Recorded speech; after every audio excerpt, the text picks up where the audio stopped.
May panibagong pagbabago na namang isinasagawa ang ABS-CBN Corporation matapos nitong opisyal na baguhin ang corporate address ng kumpanya mula sa dating ABS-CBN Broadcast Center na matatagpuan sa Sergeant Esguerra, corner Mother Ignacia Street, Quezon City.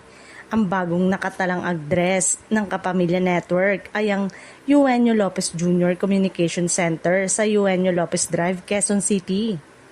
Ang hakbang na ito ay kasunod ng pagbebenta ng malaking bahagi ng kanilang Quezon City property sa Ayala Land.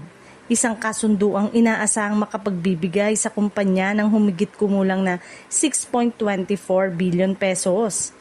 Ang naibentang bahagi ng dating ABS-CBN compound ay may lawak na halos 3 ektarya. Dito matatagpuan ang ilan sa mga studio, production, at iba pang pasilidad na nagsilbing puso ng operasyon ng network sa loob ng maraming dekada. Sa kabila nito, may natitira pang humigit kumulang na 1.4 ektarya na lupa na pagmamay-ari pa rin ng ABS-CBN. Ayon sa mga naunang ulat, dito nila ililipat at pagsasama-samahin ng kanilang mga natitirang operasyon upang maging mas efficient ang paggamit ng kanilang mga pasilidad. Matatanda ang malaking pagbabago ang kinakaharap ng ABS-CBN matapos mawala ng prangkisa noong 2020.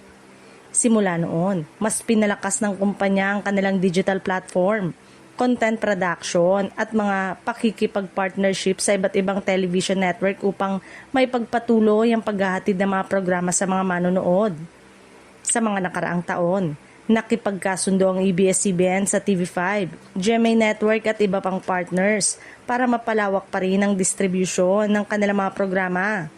Patuloy rin silang namumuhunan sa streaming at online content habang nagsasagawa ng mga hakbang upang mapanatiling matatag ang kanilang operasyon.